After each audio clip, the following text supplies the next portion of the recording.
Okay, so get this right. Like, what if magic spells, those mystical incantations, what if they're really just, I don't know, like a super dramatized way of showing how much words actually, like, affect us? You Hmm. know, we're diving deep today into this idea, like, um, thinking about the magical properties of the words we use every day and how we can, try to harness that for good. I think what's really fascinating is this concept of sound symbolism, where the sounds of the words themselves, like even the sound, can carry meaning, like an emotional weight. Right. Think about like the word virus. Even before, all the stuff with the pandemic, I bet you even then it kind of gave you like this sense of unease. Totally, yeah. Yeah. It's like programmed into us to react to certain sounds a certain way. Right. And it makes you think like, okay, if sounds can have that impact, like what about the words that we're using every day? I mean, we've all had that experience, of a really harsh word that just like totally stings. Mm. Or the opposite, you get like a kind phrase and it just lifts you right up. Exactly. And that's not just some like whimsical feeling that you have. This is actually grounded in neuroscience, believe it or not. Right. Research has shown, negative words can trigger the release of all these stress hormones in our brains, like cortisol. Wow. So imagine, you're constantly barraging yourself with all this negative self-talk or just surrounded by negativity, right? Your brain is swimming in stress chemicals all the time. Yeah, it's like we're unknowingly casting spells on ourselves and each other, right? Exactly. And there's a study that really drives this point home, Oh, okay. where researchers they actually scanned people's brains Wow. while they were hearing, speaking, or even just thinking negative words. Oh, wow. And they found that those negative words, they had a measurable impact on the brain activity, particularly in this area of the brain called the amygdala, which is basically the brain's fear center. So it's not just a metaphor. Yeah. It's actually changing our brains. Makes So like are those words like little curses, little hexes or something? Yeah, you could think about it that way, but but on the other hand, right, if words can have that kind of like negative impact, Yeah. they can also have a positive impact. Oh, okay. Right, it's that double-edged sword. Interesting. So then you think, okay, well, could we use words to heal, to empower ourselves, like some kind of Not enchantment? positive enchantment. Right, exactly. Yeah. So think about the power of like encouragement. There's research showing that like, when teenagers were being coached using positive and encouraging language, like during sports, their performance actually improved. Hmm. It was like the words themselves like were giving them like this little boost. Yeah, that's interesting. It makes me think about a time when I was working on a project. I was really struggling. And a friend of mine, they just gave me these incredibly encouraging words. It totally like shifted my whole Mhm. perspective. I had all this new energy to keep going. And it really did feel like kind of magical. Yeah. It's like And, we have this ability, this innate ability to just weave these spells with our words. Ugh. And the more we understand this, like the more intentionally we can use it. So we've talked about, the negative side of things. Yeah.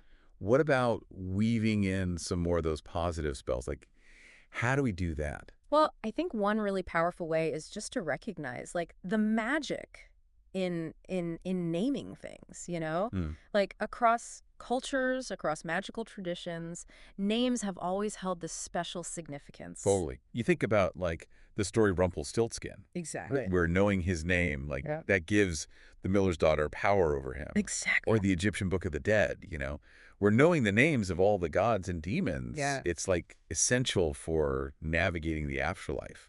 Absolutely. And it just highlights this idea that, choosing our words carefully, it's really like crafting a spell. We have to be mindful of what kind of spells, in quotes, we're casting on ourselves and others. So if we're constantly using like these negative words to describe ourselves or to describe our situations, are we kind of like setting ourselves up for failure? Yeah. It's a possibility. I mean, it's like you're binding yourself with like this negative energy. Yeah. But the good news is that, we can use positive and empowering language to kind of reshape our reality. Mm. We can use words to create a more positive and supportive inner world, like crafting a spell for success. That makes me think of, that idea of the Sapir-Whorf hypothesis, Right. that the language that we speak shapes how we actually perceive the world. Like, is there any truth to that? It's a really complex question, and there's been a lot of debate about, to what extent does language really determine thought, but there is some fascinating research on how different languages like categorize colors Oh, wow. and how that can then impact like the speaker's memory and perception. Okay. So, for example, right?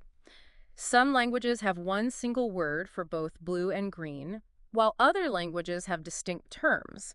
And studies have shown that this can affect how speakers, perceive and remember, like subtle shades of color. Wait, so people who speak different languages, like, they might actually see colors differently. Well, there's evidence that suggests that. That's wild. So if we're essentially casting spells with our words, going back to that idea, how can we like make sure that they're positive? How can we make sure they're empowering? Right. How can we become more mindful about how we communicate and how we use our words? Well, one key practice is this idea of mindful pausing, especially in like emotionally charged situations. So before you react, before you say anything, just take a moment. Okay. Breathe and just consider the impact of what you're about to say. Ask yourself, like, what kind of spell am I about to cast? Oh, I know. I'm so guilty of, reacting impulsively, just saying things, and then later, I regret it. Right. It's like, just like, blah, my emotions hijack my mouth, and I start spitting out all these curses before I can even stop it. We've all been there, but that's why that pause is so important, right? Yeah. Because it creates the space where you can actually have a thoughtful response. It's not just some like knee-jerk reaction. So it's like a counterspell, that mindful pause. Exactly. Yeah, okay. Another powerful practice is to just replace like negative self-talk with more empowering language. So instead of saying, I can't do this, try saying, this is challenging, but I'm going to give it my best effort. It's a subtle shift, but you're basically shifting from a spell of self-doubt to a spell of self-confidence. It's like we can rewrite, like, the magical script of our lives. Exactly. One word at a time. Right. But what about when other people are, like, casting negative spells on us? Right. Like, how do we deal with, someone saying something hurtful? Do we need, like, a magical shield or something? That's where, setting boundaries comes in. It's really important to let people know when their words are unacceptable, and protect your own emotional well-being. You don't have to absorb their negativity. Like a magical barrier. Precisely. Yeah. And remember, just as words can hurt, Yeah. they can also heal. That's right. So let's focus on using our language to, create more positivity, more connection, more well-being. I'm all about that. Yeah. It's like a global spell casting for good. Exactly. But on a more personal level, like, I'm wondering, can we use words to, like, achieve specific goals? Like, if you want to, like, manifest something in your life, Right. are there, like, specific incantations that can help with that? I think that's where the power of intention comes in. Because when we set a clear intention, right, Yeah. and we back it up with positive and affirming language, we're kind of creating this powerful force for change. It's not just the words themselves, it's the energy, it's the belief that we put behind them. Yeah. It's imbuing those words with that magical intent. So it's like we're combining the magic of words with, like, the magic of our own minds. Exactly. Like a double whammy of enchantment. It's about aligning your thoughts, your words, your actions to create the reality that you want to see. But, remember, like, magic takes practice. Right. And it doesn't always happen, instantaneously. Yeah. Sometimes the spells we cast, they take time to manifest. Right. It's like anything. Yeah. If you're learning a new skill, it takes time and persistence. Exactly. So if we're using words to, like, manifest something specific, should we be focusing on the outcome or the process of getting there?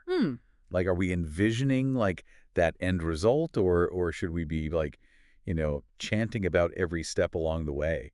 I think that's where this idea of present moment awareness can be really helpful. Okay. So rather than obsessing over, that end goal, try to just focus on the steps you're taking today, each day. Right. And use language that supports those actions. And celebrate your progress, no matter how small it is. And keep your language aligned with those intentions. So it's like we're creating a positive feedback loop. with Exact. our words. Like Yeah. the more that we focus on those positive actions and use language that, reinforces those actions, Right. the more likely we are to actually achieve those goals. Exactly. And remember, even if you don't achieve, the exact outcome that you envisioned, Yeah. originally, that process of using that positive intentional language, it's still going to have a transformative impact on your life. You're Mhm. going to be amazed by, the subtle shifts that happen Just by changing your words. just by changing your words. Wow. It's like we're reprogramming our brains for success, It's exactly one word at a time. And who knows, maybe with enough practice, we'll all be master spellcasters, right. shaping our reality with the power of our words. But before we get too carried away with our newfound magical abilities, Yeah. I think we need to take a quick break. And then when we come back, we'll explore some more ways to harness this power, this enchanting power of language. Sounds good.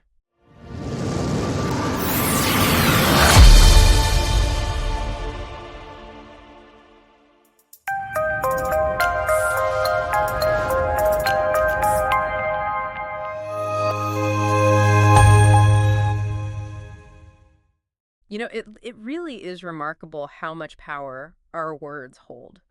We often think of magic as something, external, but in a way, we're all wielding magic every time we speak. Yeah, it's like we're carrying around these enchanted wands and we have no idea how powerful they actually are. Right, right, But but with great power comes great responsibility. right. Absolutely. And that responsibility starts with awareness. Hmm. By recognizing the impact of our words, Yeah. we can start to use them more intentionally, to create positive change. Okay, so I'm all for wielding my word wand for good, but sometimes it just feels like the world is just filled with negative spells being thrown around. Right. Like how can we protect ourselves from that while still, casting our own positive magic? Well, think about it this way, right? Every time you encounter negativity, you Yeah. have a choice. Okay. You can either absorb that energy, let it affect you, or you can choose to deflect it. So like a magical shield. Exactly. And that shield is built from self-awareness, Yeah. strong boundaries. Hmm. It's about recognizing when something is harmful and choosing not to let it, penetrate your energy field. Okay, so setting boundaries, that's like a crucial part of this magical self-defense. But what about the times when we're the ones casting those negative spells? Yeah. How do we break those bad habits and start using uh, more empowering language? Well, it starts with paying attention to your self-talk. Mhm. Mm. What kind of spells are you casting on yourself? Are you constantly putting yourself down? Are you focusing on the negative? Oh, for sure. Yeah, I'm my own worst critic, definitely. Like I get trapped in this cycle of negative incantations, I think. We all get caught in those loops sometimes, but the good news is that we have the power to break free. Hmm. So just start by noticing those patterns, Yeah. And when you catch yourself saying things like, I'm not good enough or I can't do this, challenge those thoughts. So we become spell detectives, Yeah, yeah. sniffing out those negative incantations, replacing them with something better. Precisely. And the more you practice this, the more natural it will become. Just as those negative thought patterns became ingrained over time, Yeah. so too can you, build new positive patterns. That's good. It's encouraging. Yeah. We can actually retrain our brains to Exactly. cast spells of self-love and confidence. Exactly. And the more you use that positive and empowering language, Yeah. the more you'll start to see those changes reflected in your outer world too. It's like you're creating this ripple effect of positivity that extends outwards. That's a great image. It's like we're all interconnected, right? And our words are like these magical threads Right. weaving the tapestry of our collective reality. That's a beautiful way to put it. And it highlights, the importance of choosing our words wisely, right? Not just for ourselves, Yeah. but for the well-being of everyone around us. Okay, so we've talked about, protecting ourselves from those negative spells, Right. casting those positive spells on ourselves, spreading the positivity outwards. But is there a way to amplify the power of our positive spells? Hmm. Are there any linguistic power-ups that we can use? That's a great question. And I think one way to amplify that power is by infusing your words with emotion. Okay. Think about it. When someone speaks with like real passion and conviction, Yeah. their words have a much greater impact. Yeah, for sure. It's like their words carry this extra charge. Exactly. Makes them like impossible to ignore. Exactly. So when you're, speaking your positive affirmations, when you're expressing gratitude, or when you're just, simply trying to uplift somebody else, like do it with feeling, Yeah. you know? Let your words flow from a place of genuine emotion, and you'll be amazed at the difference it makes. I'm ready to get emotionally charged up here. But what about the actual words themselves? Are Right. there like certain words that are just inherently more magical than others? Like are there any like linguistic power words we should be using? Well, there's not necessarily like a secret list of magic words, Right. but there are certain words that tend to, carry more positive energy and resonate more deeply with our psyche. Okay. Words like love, gratitude, joy, peace, abundance, Hmm. these words have this vibrational quality Okay. that can really like uplift our spirits and inspire positive change. So like sonic talismans or something. Precisely. And the more you use those words, the more you'll start to attract those qualities into your life too. It's like you're setting an intention with your language, Yeah. and the universe kind of responds accordingly. Okay, this is getting a little woo-woo, but I gotta say, I kind of like it. It's Right. it's like we're rediscovering the like ancient wisdom of language Exactly. and tapping into its hidden potential. And the best part is that like anybody can do this. It doesn't Yeah. require any special, training or initiation or anything. It Mhm. just takes, a willingness to pay attention to your words, Yeah. and to use them consciously to create the reality that you want. So we can all be word wizards, shaping our destinies with the magic of language. I like it. Right. But, before we get too carried away with our spell casting here, I think it's time to kind of, wrap things up for today. Okay, yeah. What are some of the like key takeaways you want our listeners to remember? Well, first and foremost, remember, words have power. They Uh, can heal, they can harm, they can inspire, they can create. So choose your words wisely and use them with intention. and what else? Pay attention to your self-talk. Right. Become aware of those negative spells you might be casting on yourself, and start replacing them with more empowering language. Yeah, it's like rewriting the script. Exactly. Okay, what about when we're interacting with others? Set boundaries. Okay. Protect your energy from negative influences and choose to surround yourself with people who uplift you, who inspire you. Good stuff. Good stuff. Okay, those are some great tips for wielding our word wands wisely. Anything else you want to leave our listeners with? Any final spells of wisdom to inspire them on their journey of mindful communication? Yes. I would just say this. Remember that, the magic of language, it's a lifelong practice. Right. It's not about perfection, it's about progress. Mm. So be patient with yourself, have fun with it, Yeah, and never underestimate the transformative power of your words. that's beautiful. I think that's a perfect note to end on. Right. So to our listeners, go forth and cast your spells wisely. Remember, you have the power to create a more positive and magical world, Yeah. one word at a time. It's crazy to think that something as basic as words can be so powerful. It really is. It's like we're all walking around with these invisible wands, Yeah.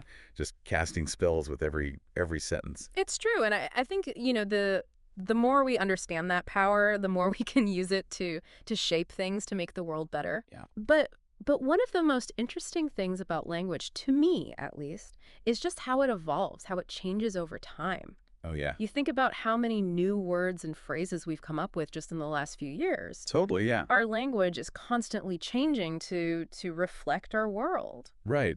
And that kind of makes you wonder, if we can create new words, if we can like shift the meaning of old words, Right. what kind of world could we create Mhm. with a language that was like specifically designed for good? It's an amazing thought, Yeah. like we could craft this whole new way of communicating that just makes things better, Yeah. that helps people connect. Yeah, like a language where the words they sound more melodic, Mhm. like the sounds themselves just make you feel more peaceful. Yeah, and maybe a language that focuses on collaboration, Yeah. on empathy, Yeah. with words that can express those really subtle emotions. It's like a communication utopia where just talking to each other is like its own kind of magic. Right. Like like a way to bring people together to make the world more compassionate. And who knows, maybe by thinking about these things, by trying to use the language we have now in more positive ways, Mm. maybe we can start to push things in the right direction. I love that. Yeah. It's like we're not just talking about words anymore. Yeah. We're talking about like the whole way that we communicate. Right.